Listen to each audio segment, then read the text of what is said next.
Guyana's opposition People's Progressive Party files a motion of no confidence against the government.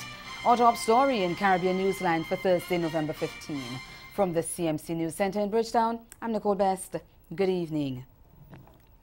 Opposition leader Barra Jagdeo told a media brief on Thursday that his party filed the no-confidence motion with the clerk of the National Assembly Thursday morning. The announcement comes just 3 days after the party's self-described massive performance at the just concluded local government elections. He said the move was aimed at guarding against excesses of the 3-year-old administration. Increased taxes by $60 billion, although it came into office on a promise to reduce taxes. It broke its promise to the people of Guyana. It came into office on a promise of creating more jobs. We lost 30,000. Came into office on a promise of lowering taxes. They've increased taxes by $60 billion. Came into office on a promise of lowering cost of living. They have increased water rates. They put VAT on electricity, on water. They have refused to adjust the excise tax on fuel. I can go on, I can list a long. The governing coalition holds a 1-seat majority in the 65-seat National Assembly against Jagdeo's People's Progressive Party.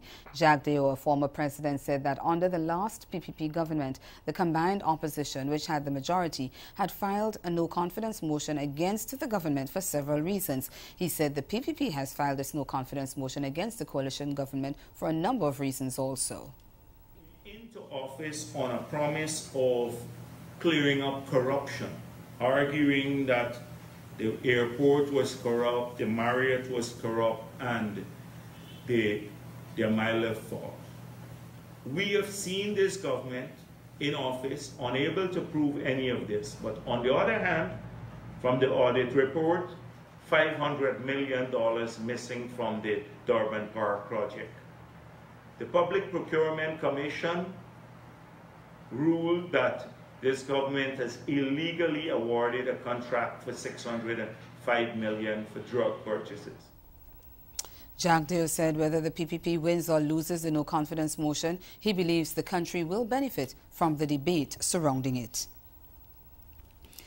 Guyana's President David Granger on Wednesday began the second phase of treatment at a hospital in Cuba after he was diagnosed with non-Hodgkin's lymphoma, a disease in which malignant cancer cells form in the lymph system.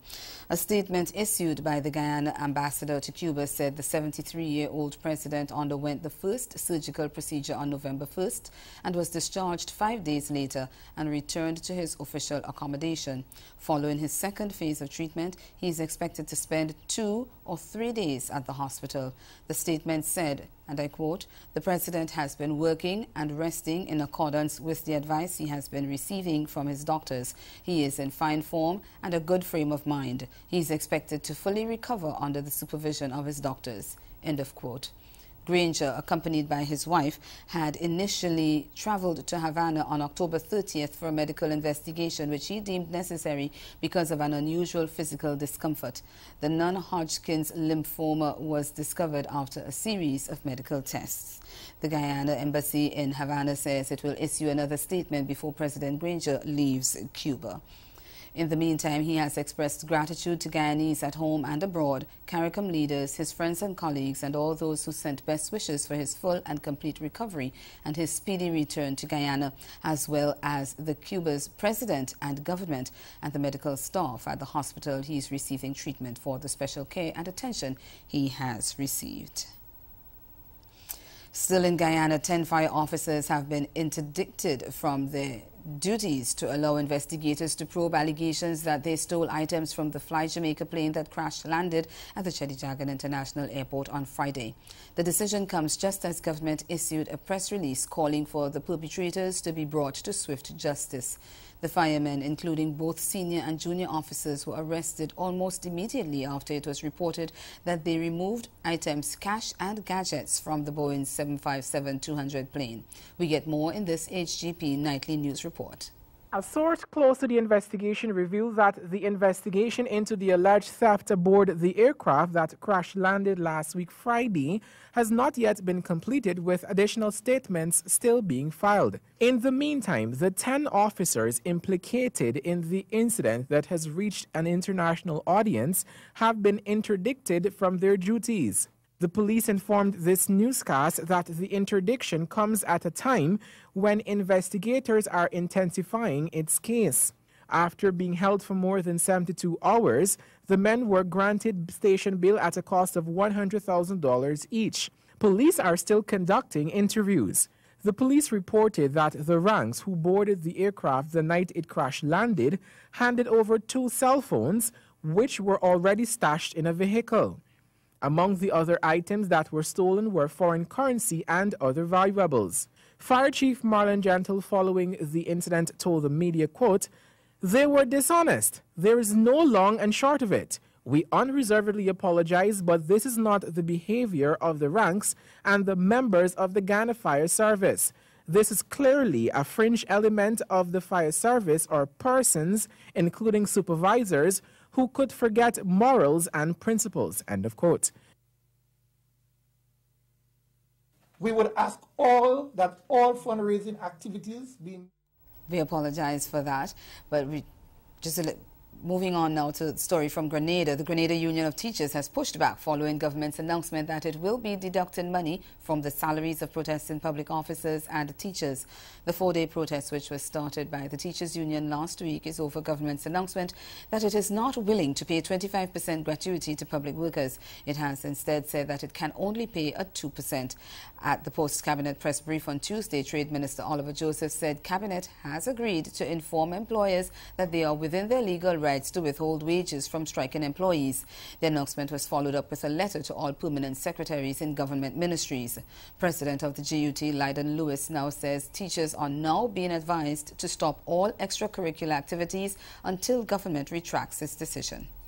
We would ask all fundraising activities be immediately stopped. No sporting activities.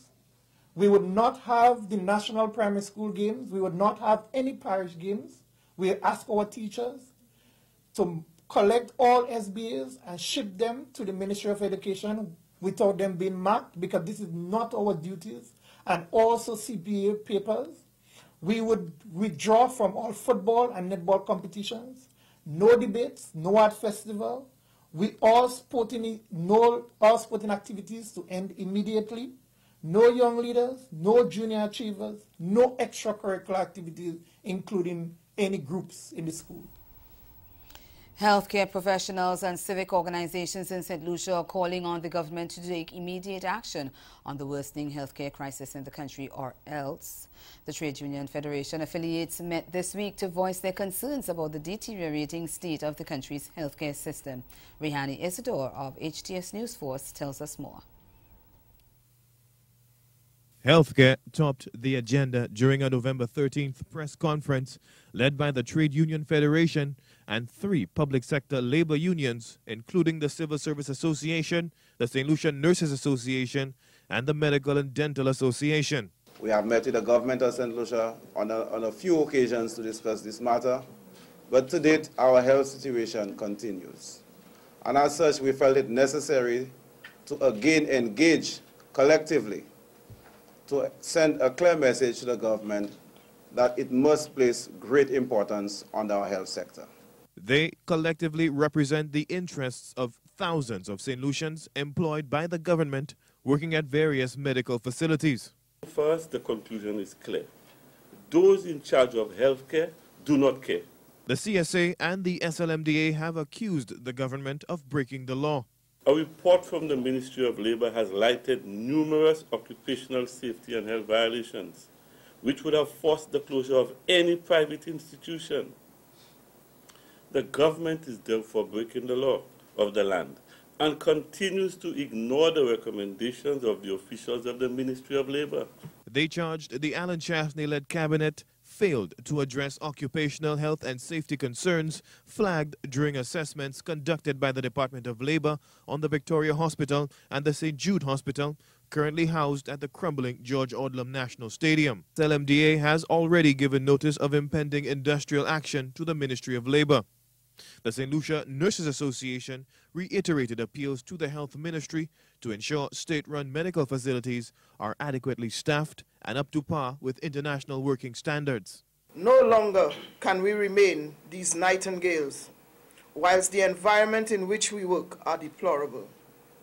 Our staffing are inadequate, and yet we are expected to do the impossible with less. We have labored hard whilst families celebrate birthdays, Christmas, and other holidays. We are at work taking care of our patients and clients. May we add, yes, we chose this humble profession, and we are and continue to be committed, but should not be taken for granted. The TUF and its member unions have not ruled out the possibility of ramped-up industrial action if the government fails to engage in timely consultation. And still to come in Caribbean Newsline, child abuse on the rise in Trinidad and Tobago. Stay with us. There's more news after this break.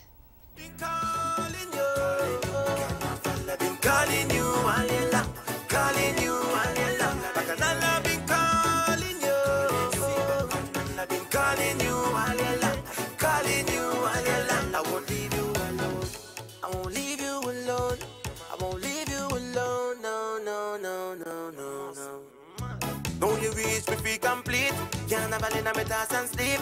Me couldn't wait to jump in the street. 365 every dog in the heat.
Authorities in Trinidad and Tobago are reporting that crimes against children have risen significantly in the past year. In fact, this year, there has been an average of 3 reports of crimes against a child every day. And the Child Protection Unit of the Police Service says sex offences account for the highest number of reports of crimes against children. Nicholas Lachman Singh of TV6 News reports.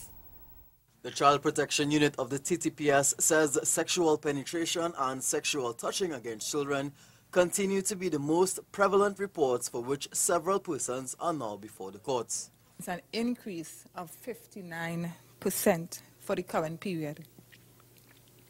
For the same period, there were 121 reports of sexual touching in 2017 and 217 reports for 2018.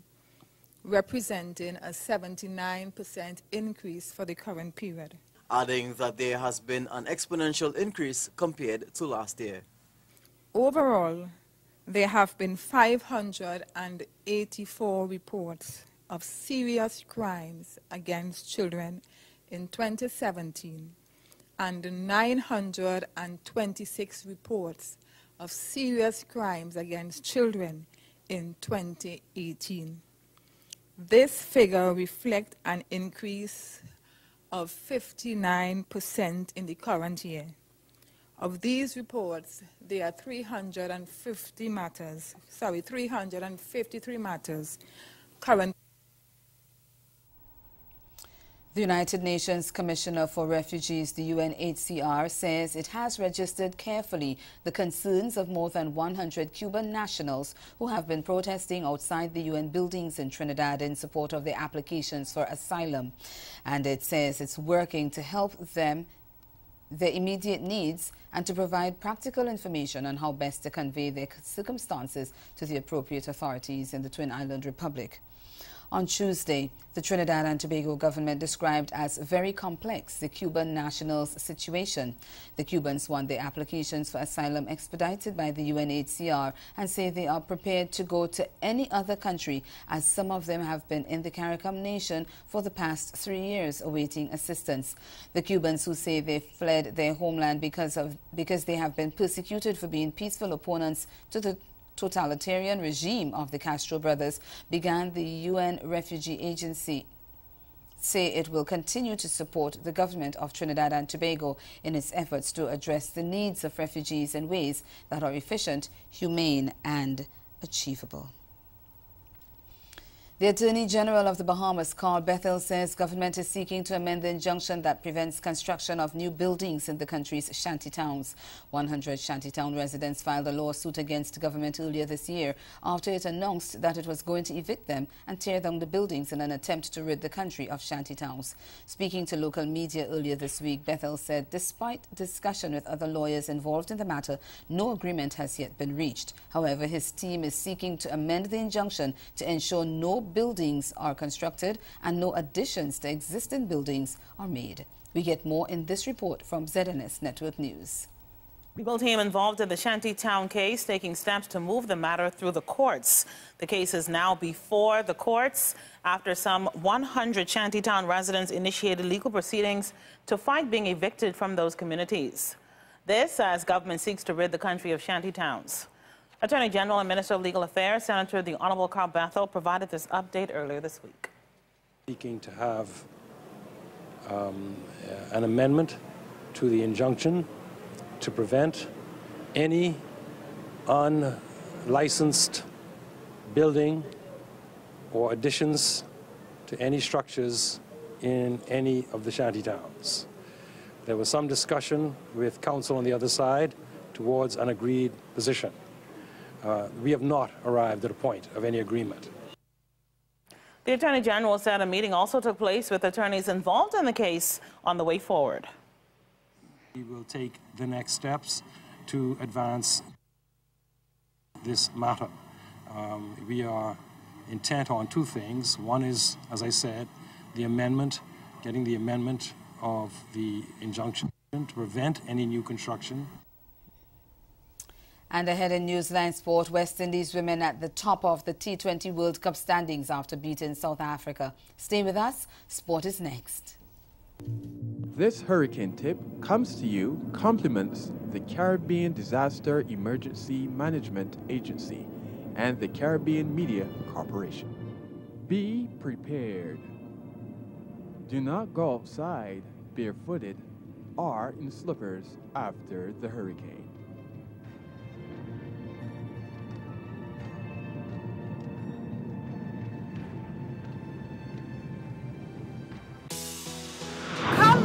Experience exceptional fun, meet amazing people, enjoy fantastic food, and rock the nights away to world-class music at the 23rd Annual St. Kitts Music Festival. 3 nights of musical entertainment from the 27th to the 29th of June 2019. Book now and save the date. For more information, log on to stkittsmusicfestival.net. St. Kitts Music Festival, an experience like no other. What better way to experience true Dominican culture? Join us for Taste of Dominica 2018 from October 19th to November 30th. Experience diversity in Dominica's cuisine, from street food to inspired chef creations to herbal teas and of course, Dominica's famous bush rums. Taste of Dominica is a culinary delight for all foodies. Collect your passports today and get a chance to win amazing prizes. Visit discoverdominica.com for details.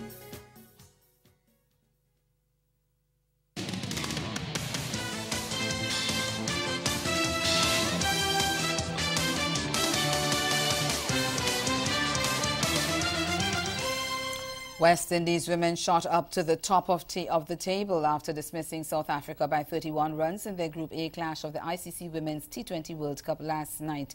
Sent in, the Windies put up a modest target of 107 for 7 from their 20 overs, with Keisha Knight hitting a top score of 32, while Natasha McLean chipped in with 28. Medium pacer Shabnib Ishmael was the pick of the bowlers for South Africa with figures of 3 for 12, while Dan van Niekerk picked up 2 wickets for 8 runs. Let's look at the highlights of the Windies women's batting innings. Slashed away and just out of the reach. Nasabata Class standing at third, not getting into the right position to take the catch. She's edged it, and in the end it's gone to slip. A ricochet off the keeper's gloves. Edged and gone. Shabnib Ishmael is on a hat-trick, and she's picked up 2 massive wickets. Very nicely played. She's gone after it. Oh, she sliced this away, and there should be a wicket. Sine Loose is underneath it, and that's a massive moment in this game. Oh, that's just escape from Lizelle Lee. She couldn't parry it to her captain this time. Gone. Don't need a slip when you swing them back in and knock the stumps over.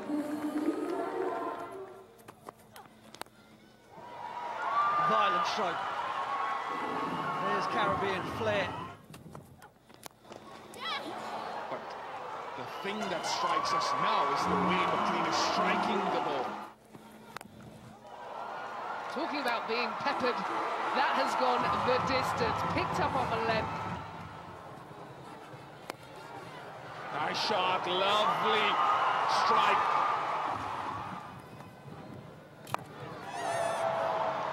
Up in the air and taken. That was a very important catch, and so is that one. So is that one.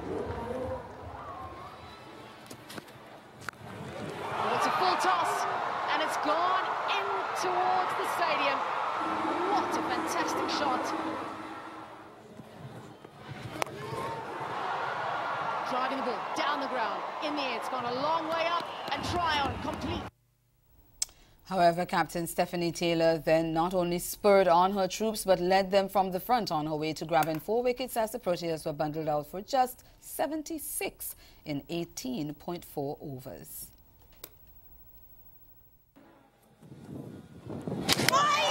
Got it. Chloe Tryon trying something a bit different by coming down the track. She's come down the track. She skied it. Opportunity for one more. And what a catch! Chanel Henry takes a fantastic catch. Use of the feet and straight into the hands of Matthews. Taylor gets another wicket.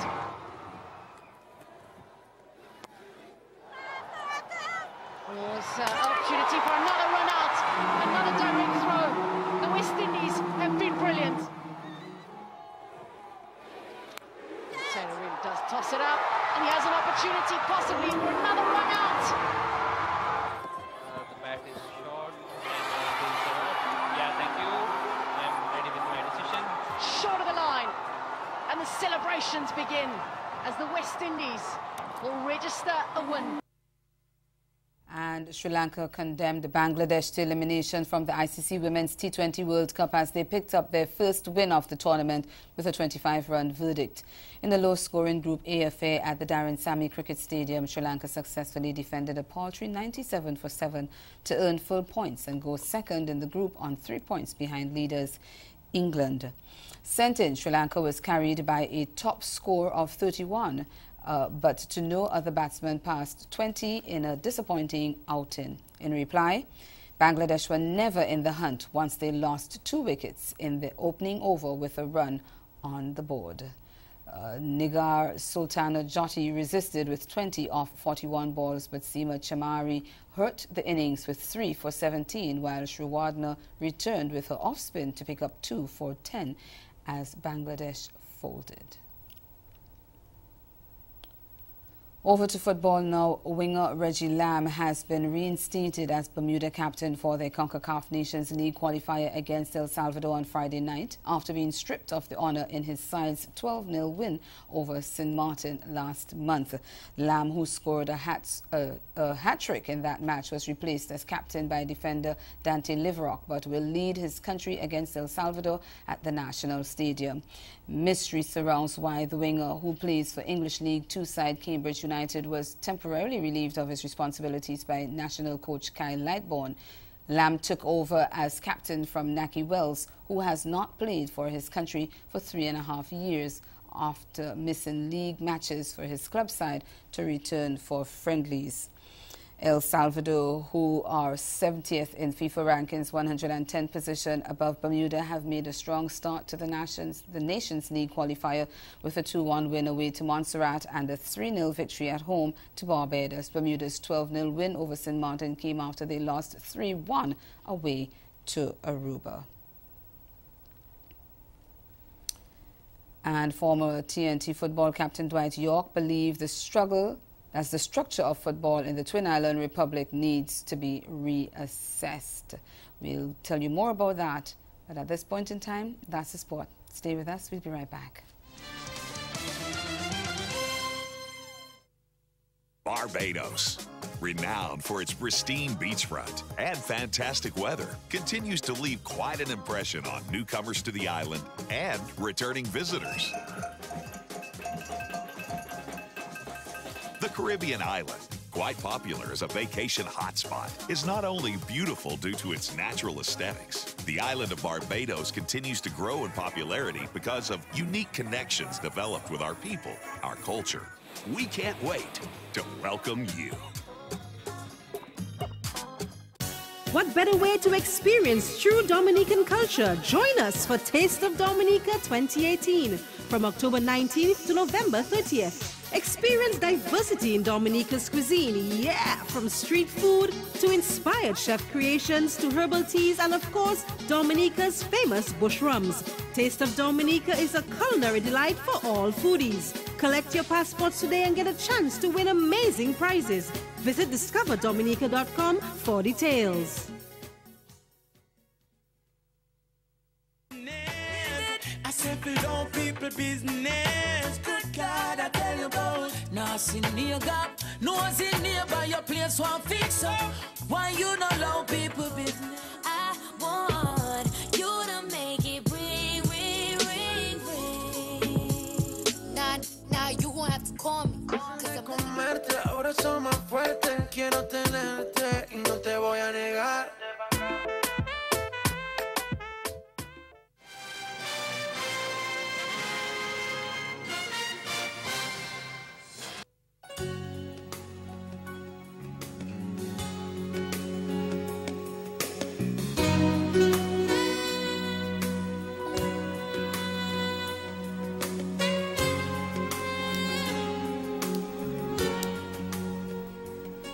Again, the major developments of this day. Guyana's opposition leader Barra Jagdeo says his People's Progressive Party has filed a no-confidence motion against the David Granger administration in an attempt to guard against the excesses of the government.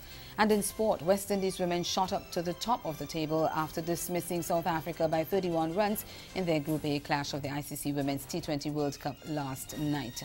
That's Caribbean Newsline. For news and sport around the clock, subscribe to CarnaNews.com.